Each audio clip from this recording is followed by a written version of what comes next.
Hey, welcome back. Welcome back to the Fuel Her Awesome show. I'm Jess, and I'm so glad you are here because today we are talking about something that I imagine you're already aware of, but you haven't been able to connect the dots and make it make sense.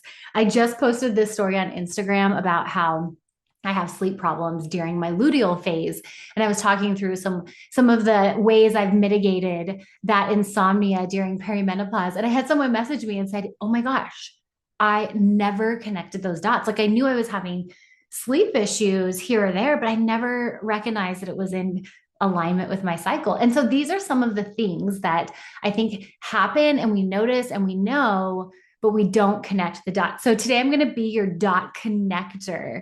And I want to connect the dots on why things that used to work don't work anymore. And, my husband and I were just having this conversation because if you follow the show, for me personally, and you might be different, but I personally like to go on vacation and have a good time. Like I am not trying to hit my protein targets.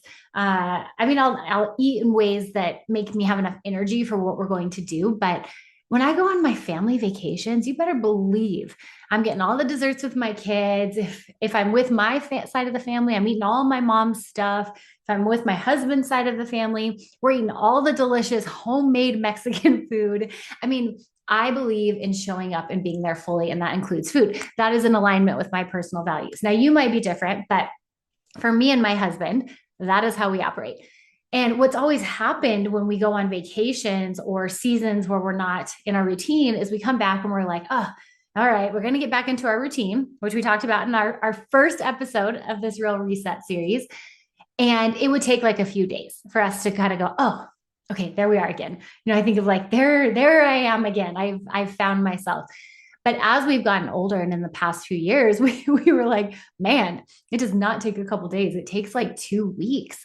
And so some of these things that used to work just don't work the way they do now. And I think so often, if we don't understand what's happening, we can think, oh my gosh, I can't do this. Like I am failing this, when really it's just we are in a different season and we need a different tool. So I am pumped to connect some of these dots for you today. Welcome to the Fuel Her Awesome show. As we come off of a busy summer and step into a new season, I think we're all looking for a little reset. But what if this was the moment you actually broke the all or nothing cycle? Imagine waking up with energy regardless of the season you're in and feeling not just comfortable, but confident in your body, confident enough to wear the outfit and finally understand how to balance taking care of yourself so it isn't selfish, but it actually allows you to fully show up for the people that you love. That is exactly why I created this podcast, The Real Reset. Together, we'll unpack why what used to work isn't working anymore, the biggest lies we've been told about weight loss, nutrition, and hormones, and how your body has been communicating to you all along. Because, my friend, your body isn't broken, it just has a story to tell. You'll find new podcast episodes dropping every week this month, but that's just the beginning. Together, we're creating a reset that goes beyond the all or nothing approach, a rooted reset built to last even through the holidays. You'll find that here in the series through the resources sent to your inbox and in our live Real Reset Masterclass happening on September 2nd. Be sure you're following along and get all the resources sent straight to your inbox by joining the reset. You'll find the link to join in the show notes. Because, my friend, it's time to reconnect, restore, and reclaim. Your real reset starts now. Okay, so I want to be clear in this reset series that we're doing. I absolutely believe in resets, but I think we have to do them in ways that serve us and set us up for the long haul. But one of the pieces in a productive, successful reset is making sure we understand the season that we're in. So I think of this kind of like a garden. If you've ever been a gardener before, you know the care that has to go into this. So there's like getting the soil right, there's the weather changes, and what works one spring might not work the next because the freeze might be at a different time. So I think of managing our metabolism much like that. And I would equate the weather to our hormones and the soil to our gut health and our nutrition. And the reality is, those things are constantly shifting and require evaluation and adjustment. So, for today, I want to talk about the weather, the hormones that are unpredictable and changing, because I think so many of us are feeling that. If you're in like the motherhood years, the early motherhood years, or maybe you're starting to think about having a baby. Maybe you're not having kids, but you're in that age bracket and work is really, really stressful. What happens in this season is we have a spike and it changes in our cortisol levels. Now, if you've probably heard of cortisol, there's a lot of talk about getting cortisol down. And the reason being is because it does have an impact on how our body metabolizes fuel. So one of the things it does is it tells our body we are in danger. And when we're in a chronic state of stress and that cortisol is chronically higher than our body is used to it being, the body feels that and goes, we got to protect ourselves. And one of the ways it does that is it's more likely to hold body fat around your abdomen. So I shared that because, don't panic if you're like, oh, my cortisol's high. So now you're telling me that's why my stomach's getting wider. Okay. In part, yes. But what's important to understand is that's why when you used to do things, 10 years ago, when you didn't have these cortisol spikes, that's why it worked so well. And now you're like, I'm doing the same thing and it's not working. That in part could be contributing to why. It's like if there was a late freeze and all of a sudden all your fruit had those little buds and it was frozen. And then later on in the spring, you're like, why do I have no fruit on my fruit trees? It was that late freeze that completely changed what was happening. So cortisol does this and it has a huge impact. And I cannot tell you how many times I have had clients and personally experienced this where I have people doing something and they're in a really stressful season. And then when that season shifts, suddenly those tools that they're doing start to work. I just met with a woman who we had worked together for years and she was doing everything we talked about, but she was in a season where she was taking care of a parent and that was causing lack of sleep, high stress, caregiving, whether it's babies or moms and dads, it's a lot on our body. And what was so cool was that once that season passed, she was able to still do the tools and it completely changed how our body responds. So I'm sharing this with you because again, it's not a matter of, controlling our cortisol, because I think we have to be careful with that. Sometimes we can't control it. Sometimes, we have to take care of our parents, or sometimes the babies won't sleep. I think it's a matter of having grace and understanding that sometimes the tools don't have the same impact and effect because of things beyond our control. And we have to let what we're doing in this season be enough. Now, the other hormones that come in here and change the weather are estrogen and progesterone. So these are the two major players in the female cycle. When estrogen is moving like it normally does, it can actually be really awesome. It can bump our metabolism. It can make us just more confident. I think of it like the diva hormone. She is the lead singer and she's not afraid of the stage. This is the part of you that makes your hair grow long, your skin glow, and the confidence that comes with that. So in the years after having a baby, or after you're starting to go through perimenopause, or maybe you've even gone through menopause, that estrogen starts to be a lot lower than it was in the past. And so with that comes a decrease in metabolism. So here again, we have a situation where you're like, gosh, I used to, just cut some of these things and I would drop X amount of weight. Now I do it and it's like nothing happens. Nothing's changing. Part of that could be in part because of your estrogen.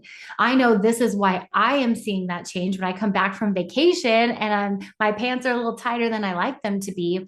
It's no longer just a couple days that I have until I'm feeling back to my normal self. It actually takes a couple of weeks. And a part of that is because my estrogen is starting to decline. This whole perimenopause thing is it's happening. But I think as we understand it, we can start to go, oh, it's not really I'm not broken. I'm not doing anything wrong. I'm just in a different season. The other one is progesterone. So I think of progesterone, she's like the drummer of the band. I have no musical talent. I really wish I did. But so I just like to compare everything to drummers and musicians, because this is how I live out that life that I'm not going to get to on this side of heaven. So I think of progesterone like the drummer, like she just keeps the pace and the rhythm. And what happens in, again, post baby, perimenopause, and menopausal years, she starts to not be as present. And one of the biggest impacts of her absence is our body starts to miss out on the rhythms that it's used to, in particular, sleep. This one is really difficult because if you don't sleep, obviously you're a little bit more stressed, cortisol is a little bit higher, and then now we've got all of it, right? We got lower metabolism, higher cortisol, which means maybe more body fat coming on, and now we're not sleeping. This is why what you used to do no longer works, and why we need some different tools on board. And I will tell you, the number one tool that you need in this process is grace, is understanding that you have no deadline here, that you have the rest of your life to get this figured. And yet every day you show up and do the best you can to take care of your body. That is enough. That is enough. I hope you're loving the episode, but I wanted to pop in just to remind you that this podcast is actually just the start. We are sending all the resources straight to your inbox for all of those who are inside the reset list. And don't forget, save your seat September 2nd, where we will be gathering live to talk about how this reset is real because it's rooted. All right, my friend, let's get back to the podcast. So for me in this season, it does look very different. And in my 20s and 30s, I loved intuitive eating. I was a very free spirit there. But as I've come into my 40s, things have shifted. And I bring a level of intentionality that I just didn't have in previous years. I have more attention to fiber. I have more attention to protein. I have very dialed in attention to my gut health, because these things have a huge impact on how I weather those hormone changes. So for today and this part of our reset warm up, what I'm hoping you take away is this. Just because what you used to do doesn't work anymore doesn't mean it's broken. It just means you might be in a different season and need to reevaluate how you're approaching these situations. I think when we can come into these with curiosity, what it does is it sets us up to learn about our body. And this is where biofeedback comes in, right? Instead of going like, okay, I used to do XYZ and I would get this result, it puts us in this place where we have to start thinking, okay, if XYZ doesn't give me this result that I want, what if I try ABC? What does my body say about that? And we collect that data, and then we start to build a new foundation.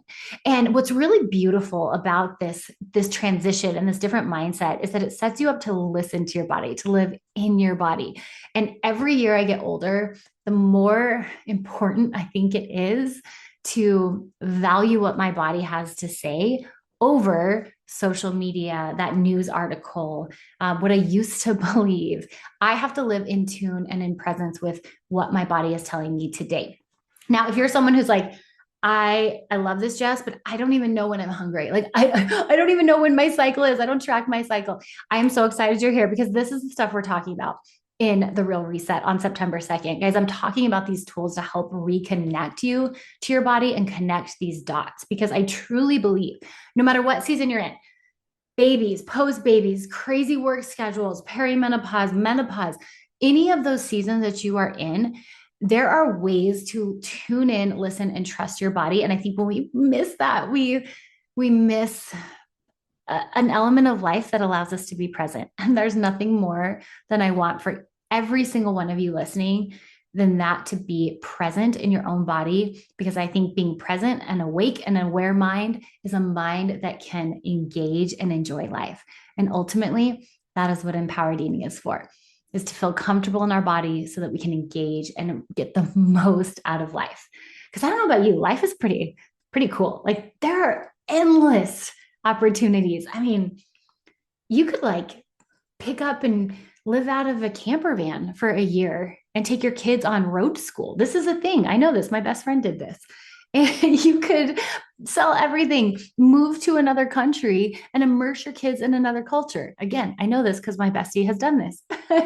You could decide that after years of resisting putting your kids in organized sports because you didn't want it to run your calendar, you could decide to let it do that. And both you and your husband start coaching your kids' sports, and your days are suddenly filled from like 7 a.m. to 9 p.m. I know this because this is what my husband and I are doing right now. See, these are the things that they require a level of engagement and energy. And honestly, we can't do that without taking care of the very vessel that gets us there. And that's what we're here to do.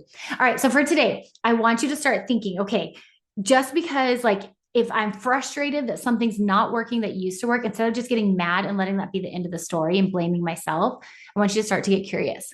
What else could I try? Who else could I reach out to? How could I learn more? How can I re-engage and connect with my body and that my body's biofeedback? It's a great road to go down. I can't wait to hear about it. We will be talking more about this on September 2nd in that Real Reset Masterclass. Until then, I will see you next week. Have a beautiful day. Cheers and happy eating. If you've been with us for the past few episodes, you already know this is not your typical reset. If you're just joining us, welcome. Be sure you go back and start with episode 1. This series was built to be listened to in order for a reason. Because here's what we know by now. Your body is not failing. It just has a story to tell. And breaking the all or nothing cycle is not about trying harder or going back on the gnarly diet. It's about finally listening. We have a few episodes left before we gather together live for the Real Reset Masterclass happening on September 2nd, where you'll learn how to reconnect with your body, restore your health from the inside out, and reclaim that energy you know you still have. We just have to rediscover it. It's buried under all the things. Be sure you're following along and can access every resource mentioned by joining the Reset list. Links are in the show notes of every episode. I am so happy you are here. Your Real Reset is already underway.